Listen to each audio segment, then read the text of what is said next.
민수기 7장 1절로부터 11절까지 말씀을 한 절씩 교독하겠습니다.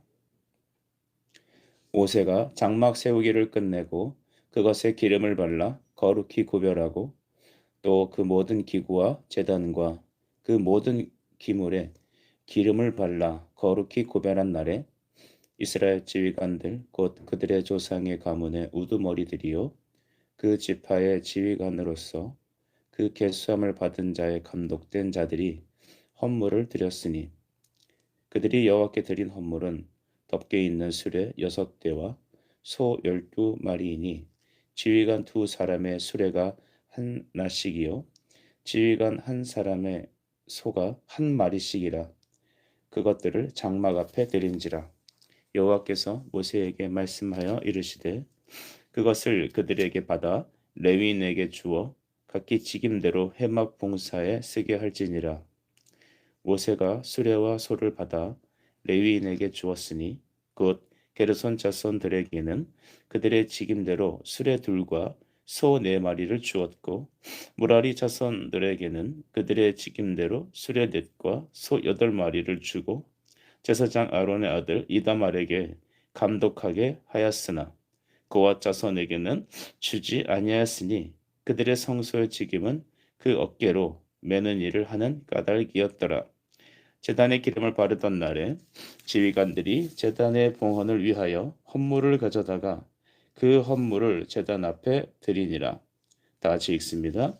여호와께서 모세에게 이르시기를 지휘관들은 하루 한 사람씩 제단에 봉헌물을 드릴지니라 하셨더라. 아멘. 오늘 이 아침에도 하나님께서 우리 모든 성도들에게 크신 은혜 주시기를 간절히 바랍니다. 민수기 7장 1절로부터 11절까지 말씀 중심으로 지휘관들의 헌물 이런 제목과 함께 하나님 말씀을 상고하겠습니다. 하나님 앞에 모세는 장막을 세우라 하신 말씀대로 그 일들을 마쳤습니다. 광야에서 이스라엘 사람들이 하나님 앞에 부르심을 받은 것, 즉 광야로 인도받은 이유는 무엇일까요? 그것은 애굽에서 바로의 손에서 구원을 받아 하나님의 백성으로 하나님의 군대로 예배하는 백성 삼으시기 위하여 광야로 부르심을 받았습니다. 우리도 이 세상에서 하나님의 부르심을 받고 자녀된 우리가 이젠 무엇을 어떻게 해야 될까요? 그것은 이 세상이라는 광야에서 하나님을 예배하는 백성으로 살아가는 것입니다. 장막을 세운다는 것, 그것은 곧 예배하는 교회를 세운다는 것이고 우리가 하나님 앞에 구원받은 예수 그리스도를 믿는 믿음으로 날마다 믿음으로 살아가는 것입니다. 그래서 모세는 그 장막 세우기를 끝낸 다음 하나님께 한 가지 또한 명령을 받았는데 그것들에게 기름을 발라 거룩히 구별하라는 것입니다. 1절 말씀을 한번 같이 눈으로 보겠습니다. 모세가 장막 세우기를 끝내고 그것에 기름을 발라 거룩히 구별하고 또 그 모든 기구와 제단과 그 모든 기물에 기름을 발라 거룩히 구별한 날에라고 하였습니다.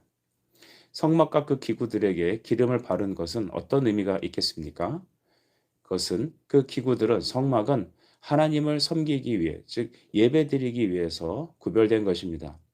이 구별됐다라는 말은 세상과 따로 선별되었다라는 의미죠. 그것을 우리 카도시라고도 합니다. 세상에서 버림받은 하나님의 것이 되어서 이 기름을 바름으로써 따로 선별한 것입니다. 하나님께만 드리는 것, 하나님께 온전히 바쳐진 것을 의미하죠. 그래서 하나님께 예배드리기 위해서 이렇게 구별된 것들은 성령의 역사에 의해서만 성립이 되는 것입니다. 그 성령의 역사를 상징하기 위해서 기름을 발랐던 것입니다. 성령은 그래서 이와 같이 기름 바름을 통하여 하나님이 그것을 구별했다는 것을 상징하는 것이죠. 우리 성도들도 이와 같이 세상에서 구별된 자들입니다. 우리가 드리는 예배, 우리가 드리는 인생은 바로 성령으로 인하여서 세상과 따로 구별된 것이죠. 그래서 우리가 고린도전서 6장 19절 20절 말씀을 보시면 어떤 말씀이 있습니까? 그래서 20절에 너희가 값으로 산 것이 되었으니 너희 몸을 하나님께 영광을 돌려라 이렇게 말씀하고 있습니다. 우리는 값으로, 즉 예수의 피로 구별되었고 성령으로 인침을 받았습니다. 그래서 우리는 우리 자신을 하나님께 드리는 삶을 드려야 되지 세상에 혹은 우리 자신의 정욕으로 살아가는 것은 옳지 않습니다. 이와 같이 하나님의 모든 일들은 성령으로 이루어집니다. 사랑하는 여러분, 이 아침에 우리가 기도보지 앞서지 않기를 간절히 바랍니다. 말씀으로 말미암은 성령의 역사로 구별되길 바랍니다. 그래서 바울은 고린도전서 2장 4절 말씀에 내 말과 내 전도함이 설득력 있는 지혜의 말로 하지 아니하고 다만 성령의 나타나심과 능력으로 하였다 이렇게 말하였습니다. 여러분, 우리는 우리의 지혜론, 우리의 설득력 있는 그럴듯한 말로 세상을 살아가지 않습니다. 주의 일 하지 않습니다. 성령의 나타나심과 하나님의 말씀의 능력으로 모든 것을 감당합시다. 2절은 다음과 같이 얘기하죠. 이스라엘 지휘관들 곧 그들의 조상의 가문의 우두머리들이요 그 지파의 지휘관으로서 그 계수함을 받은 자의 감독된 자들이 헌물을 드렸다라고 했습니다. 이제는 하나님께서 그 높은 지위에 있는 지휘관들이 솔선수범하여 하나님께 나왔다라고 말하고 있습니다. 여러분, 이렇게 솔선수범하여 자원하는 것, 이것이 바로 예배고 이것이 바로 예물의 특징입니다. 여러분, 우리는 누가 뭘 시켜서 억지로 하지 않습니다. 이것은 진정한 예배가 아니죠. 진정한 헌물이 아닙니다. 진정한 헌신은 우리가 받은 구원에 감격하여 자원하여 드리는 것입니다. 여러분, 한번 이 아침에 따라할까요? 뜻을 다한 순종. 시작. 뜻을 다한 순종. 그렇습니다. 우리 신앙의 특징은 무엇입니까? 뜻을 다한 순종입니다. 이들은 다 성령의 감동을 인하여서 높은 지휘관들이 솔선수범하여 먼저 하나님께 예물을 드렸다는 것입니다. 예물을 드린다는 것은 그들의 신앙 고백을 한 것이죠. 이스라엘의 지휘관들, 우르머리들, 또 감독들, 모든 이 지휘관 리더십들이 하나님 앞에 먼저 자기 자신을 헌신하고 예물을 드렸습니다. 사랑하는 여러분, 우리 모든 하나님의 교회 성도들은 이렇게 앞선 사람들께서 하나님께서 택하시고 세워준 사람들께서 먼저 하나님 앞에 믿음의 헌신들이 있길 바랍니다. 목회자가 그렇게 할 수 있도록 여러분 기도합시다. 또한 우리 가정의 영적인 리더십들인 우리 아버지와 어머니들이 또 우리 교회 영적 리더들이 하나님 앞에 먼저 나아갑시다. 여러분, 은혜를 먼저 받은 자가 먼저 하나님께 반응하게 되어 있는 것입니다. 하나님의 일에서는 높은 지도자가 높을수록 희생하고 앞장서 봉사해야 되는 것이 옳습니다. 그런데 오늘날엔 그런 일들을 각 교회에서 찾아보기가 좀 어려운 것 같습니다. 그래서 교회에서는 다 자기에 맡겨진 일들을 온전히 감당해야 되는데 먼저 하나님께서 세우신 바 된 그 사람들이 먼저 앞장서는 그런 아름다운 모습들이 우리에게 있길 바랍니다. 이것들은 우리의 선택과 우리의 노력으로 되지 않죠. 성령의 감동으로만 되는 것입니다. 주님, 우리 교회에, 우리 가정에 앞선 사람들, 하나님 세우신 그 리더들이 그 은혜에 감격하여 솔선수범하며 먼저 자원하는 놀라운 아름다운 열매들이 맺혀질 수 있도록 은혜를 주시옵소서. 천국에서 섬기는 자는 가장 큰 자들입니다. 이 땅에 있는 세상의 논리, 유교 같은 원칙에서는 앞선 사람들은 뒷걸음질 치고 밑에 있는 사람들 시키지만 그러나 하나님 나라의 원칙은 먼저 나아가는 것입니다. 여러분, 우리가 먼저 나아갑시다. 우리가 받은 은혜가 클수록 더 주 앞에 기쁨으로 솔선수범하여 우리의 삶을 드리십시다. 억지로 하는 것은 참된 신앙이 아닙니다. 3절을 보시니 그들이 어떻게 예물을 드렸다라고 말하고 있는데요. 3절 보면 그들이 여호와께 드린 헌물은 다음과 같았습니다. 덮개 있는 수레 6대, 소 12마리씩이다 라고 했습니다. 덮개 있는 수레, 또 소 10마리 이런 것들은 성막의 모든 기구들을 운반할 필요성이 있을 때 하나님께서 쓰게 하신 것이죠. 그러니까 성막의 모든 기구들을 양이 많기 때문에 그것들을 운반할 때 이런 수레들을 이용하기 위해서 필요에 따라 이렇게 드리게 했습니다. 수레와 그것들을 끄는 것들은 다 하나님 앞에 쓰기 위해서 주신 것이죠. 여러분, 하나님은 우리 성도들에게 여러 하늘의 빛과 기쁜 것으로 우리에게 좋은 것으로 베풀어 주십니다. 우리 야고보서 1장에도 나와 있지 않습니까? 하나님께서 우리에게 하늘의 좋은 아름다운 것들을 주셨습니다. 여러분이 주신 것들을 한번 돌이켜 보십시오. 우리에게 예수 믿는 신앙도 주셨습니다. 또 우리에게 직장과 달란트와 아름다운 것들을 주셨습니다.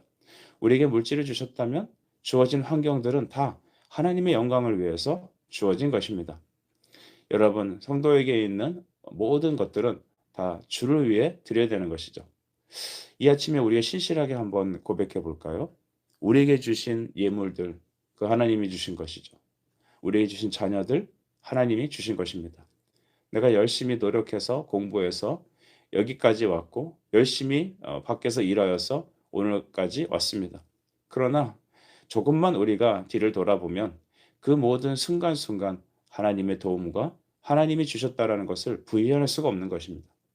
믿음으로 세상을 바라보면 다 하나님이 주신 것입니다. 이 땅에 있는 수많은 여러분 공기와 물과 그런 것들은 자연적으로 그냥 거저 주어진 것이죠. 그것은 다 주신 이가 있는 것입니다. 이 땅에 여러분 하나님을 믿지 않는 이 무신론자들은 세상의 모든 주어진 것들이 이 땅에 있는 환경과 모든 것들이 다 우연히 생겼다라고 말을 합니다. 이 땅에 생겨진 천하 만국이 생겨진 모든 원리도 이 빅뱅이란 논리를 통해서 우연히 생긴 것이다 말을 하죠. 어떻게 보면 과학은 똑똑하다는 매우 합리적이라는 어떤 논리를 말하고 있지만 그 근원을 따져보면 그냥 우연히 생겼다라고밖에 설명할 수 없는 것입니다. 그러나 성경은 우리는 믿음으로 하나님이 창조하셨다. 하나님이 우리에게 주셨다라고 고백합니다. 여러분, 우리에게 주어진 환경, 우리에게 주신 재정, 달란트 다 하나님의 영광을 위해서 긴밀하게 드려져야 합니다. 주님이 주신 것, 그것을 주님께 드립시다.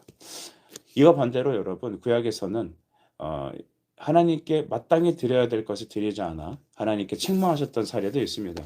그것은 바로 이스라엘 백성들이 바벨론에서 본국으로 돌아오는 포로 귀환을 했을 때 그들은 먼저 하나님께 예배하기 위해서 성전을 짓지 않고 그들의 집과 먼저 자기 자신 살아갈 가축들의 우리를 지었던 것이죠. 하나님께 예배를 드리는 성전 건축에는 관심이 없었던 것입니다. 그래서 학개에는 이렇게 책망을 합니다. 학개 1장 4절 말씀 보면 이 성전이 황폐하였거늘 너희가 이때에 판벽한 집에 거주하는 것이 옳으냐. 9절은 또 이렇게 말합니다. 내 집은 황폐하였으되 너희는 각각 자기의 집을 짓기 위하여 빨랐음이라. 아멘. 하나님은 그들의 마음을 딱 꼬집어서 얘기합니다.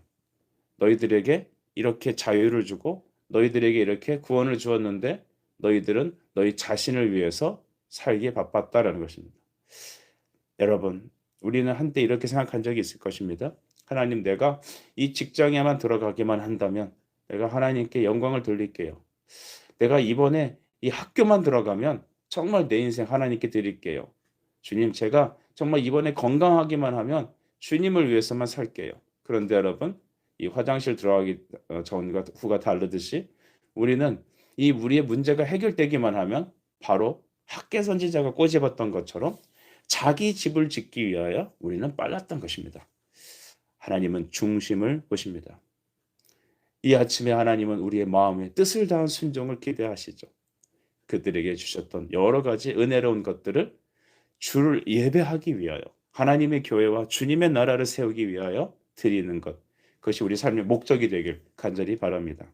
이제 4절부터 9절까지는 이 지휘관들이 바친 예물들을 레위 족속들에게 분배하는 사실들이 등장합니다.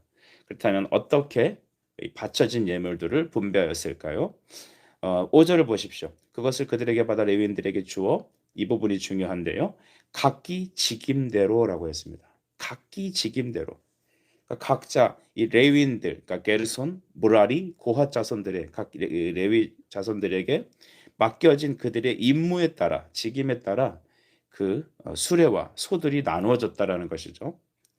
그래서 우리 7절 말씀 보면 게르손 자손들에게는 그들의 직임대로 수레 둘과 소 4마리가 주어졌습니다. 8절 무라리 자손에게는 그들의 직임대로 수레 넷과 소 8마리가 주어졌습니다.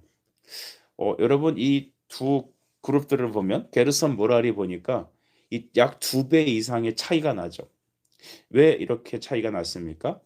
그것은 그들의 직임에 따라서 분배된 것입니다. 오늘날 우리가 하나님의 일을 할 때 하나님은 그들에게 합당한 영적 달란트를 베푸십니다. 그래서 여러분 많이 받았다고 좋아할 것도 아니고 또 얼마 없다고 낙심할 것도 아닙니다. '아 나는 왜 저 사람처럼 저렇게 찬양도 못하고 뭐 음식도 못하고 저렇게 리더십도 없고 왜 돈도 없을까? 나는 도대체 주어진 게 뭘까?'라고 탄식할 게 아닙니다. 여러분에게 게르손의 사명을 주셨습니까? 그 일에 충성하시면 됩니다. 무라리 자손에게처럼 여러분 하나님께서 직임을 주셨나요? 2배 이상을 받았다고 해서 자만할 것도 아닙니다. 충성하는 것입니다. 그래서 우리 신약 성경에 보면 이 5달란트 받은 자도 있고 2달란트 받은 자들이 있죠. 근데 하나님은 그들이 많이 받았다고 칭찬하고 적게 줬다고 덜 칭찬한 게 아닙니다. 그들이 받은 대로 즉시 장사하였을 때, 즉시 순종하였을 때 여러분 하나님은 그들을 칭찬하신 것입니다. 여러분 하나님께서 여러분에게 많이 줬다고 자만하거나 우쭐거릴 것도 없습니다. 우리가 흔히 보면 어떤 분들은 영적 은혜를 사모한 나머지 주님 저는 방언을 못해요. 주님 저는 뭐 어떤 은혜가 없어요. 주님 저는 뭐 이렇게 뭐가 저 사람보다 부족합니다. 많이 주세요. 여러분 그것은 하나님이 주신 대로 우리는 충성해야 됩니다. 그래서 교회도 여러분 보면 하나님의 은혜가 달란트가 큰 교회들이 있을 수 있습니다. 그래서 큰 교회를 세울 수도 있습니다. 오늘날 우리가 교회에 대한 이 사역에 대한 잘못된 생각이 물량주의로 인제 이렇게 생각되는 것이죠. 그래서 교회는 무조건 부자가 돼야 되고 교회는 무조건 사람이 많아야 되니까 무슨 수를 써서라도 사람을 끌어모으고 돈을 끌어모으고 일을 많이 벌이려고 하는 그런 성공주의에 사로잡힌 사람들이 많이 있습니다. 그것을 비전이라는 이름으로 하는 경우도 있었습니다. 근데 여러분 우리는 그 모든 것들이 실패했다라는 것을 여실히 보게 되죠. 여러분 코로나 기간 동안에 우리 합동 측에 그러니까 우리 교회 안에 정말 엄청난 많은 수의 교회들이 문을 닫았다라는 것을 통계로 보고받은 적이 있습니다. 여러분 우리가 얼마나 하나님 앞에 바로 서야 될 때가 바로 지금이 아니겠습니까? 무조건 많이 세우는 것, 무조건 많이 모으는 게 대수가 아닙니다. 우리에게 주신 사명대로 우리에게 주신 것을 충실히 하나님 앞에 충성하는 것입니다. 5달란트입니까? 2달란트입니까? 맡겨주신 것에 충성할 때 우리 하나님은 영광을 받으시는 것입니다. 중요한 것은 그 직임에 따라입니다. 그 임무에 따라 충성하는 것입니다. 사랑하는 여러분, 여러분에게 주신 은혜를 이 아침에 점검하시길 바랍니다. 9절에 보면 그런데 고핫 자손에겐 전혀 수레나 소가 주어지지 않았죠. 9절을 보실까요? 고핫 자손에게는 주지 아니하였으니 그들의 성소의 직임은 그 어깨로 매는 일을 하는 까닭이었더라. 아멘. 때로는 주지 않을 때도 있습니다. 하나님 나한테는 왜 물질이 없습니까? 하나님 나는 왜 이런 영적 달란트가 없나요? 여러분 그것 때문에 낙심하거나 실망하신 적 없으십니까? 여러분에게 주어진 것을 점검하십시오. 하나님을 만난 사람은 자기 자신이 어떤 존재인 줄 압니다. 그래서 하나님을 만났을 때, 하나님을 알았을 때 우리는 나 자신을 알 수 있습니다. 내가 무엇을 해서 이 땅에서 하나님께 영광을 돌릴까? 우린 그렇게 흔히 물어볼 때가 있죠. 그러기 위해서 먼저 하나님을 알아야 합니다. 하나님은 어떻게 합니까? 하나님은 기록된 말씀을 통하여 하나님을 알 수 있습니다. 여러분 우리가 어떤 느낌이나 감정으로 하나님을 어떤 그런 느낌적인 것으로 이렇게 이해한다면 그것은 정말 잘못된 것입니다. 하나님은 느낌이나 감정이 아닌 실제적인 말씀에 의한 것이죠. 그래서 우리가 말하는 로마서 12장 1절에 말하는 영적 예배라는 것이 무엇입니까? 그것은 말씀의 제정을 따른 바로 말씀의 합리적인 순종을 말하는 것이죠. 그래서 우리가 여호와를 알기에 더 힘써야 합니다. 예수 그리스도를 알기에 더 주목해야 합니다. 어떻게 하나님께 영적인 예배를 드릴 수 있을까? 어떤 교회를 세울까? 나의 인생에는 어떻게 살아가야 될까? 우리 자식은 어떻게 해서 살아가야 될까? 여러분 이 모든 것의 답은 하나님을 만나는 것입니다. 예수 그리스도 그를 통하여 우리는 하나님께 담대히 나갈 수 있습니다. 레위 그중에 고핫 자손에게는 이런 소와 수레들이 주어지지 않았습니다. 왜라고요? 어깨로 메어 하는 일 때문이었습니다. 우리에게 맡겨진 임무 그것을 충실히 감당하는 이 아침이 되길 바랍니다. 베드로전서 4장 10절 말씀으로 말씀을 마치고자 합니다. 각각 은사를 받은 대로 하나님의 여러 가지 은혜를 맡은 선한 청지기 같이 봉사하라. 만일 누가 말하려면 하나님의 말씀을 하는 것 같이 하고 누가 봉사하려면 하나님이 공급하시는 힘으로 하라 했습니다. 이는 범사 예수 그리스도로 말미암아 하나님이 영광을 받으시게 하려 함이니. 아멘. 오직 예수 그리스도, 우리를 위해서 구원하신 예수님을 예배하고 찬미하는 삶을 살기 위하여 각기 받은 은사대로 선한 청지기 같이 서로 봉사합시다. 무슨 말을 하려거든 하나님이 주시는 말씀으로, 무슨 일을 하려거든 내 힘, 내 노력, 내 지혜가 아닌 주가 주시는, 주가 공급하시는 힘으로 우리가 믿음으로 감당합시다. 우리 하나님께서 여러분을 이 아침에도 사랑하시고 축복하시며 선하게 사용하시고 영광을 받으시길 간절히 바랍니다. 기도하겠습니다. 사랑의 주님, 은혜를 감사합니다. 만일 누가 말을 하려거든, 누가 주의 봉사를 하려거든 주가 공급하시는 힘과 능력으로 하라 말씀하시니 감사합니다. 주여, 우리가 이렇게 순종케 하여 주옵소서. 우리에게 맡겨진 직무가 무엇입니까? 목회입니까? 무엇입니까? 교사입니까?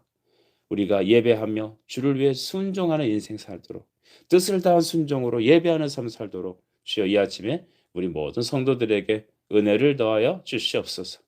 예수 그리스도 이름으로 기도드리옵나이다. 아멘.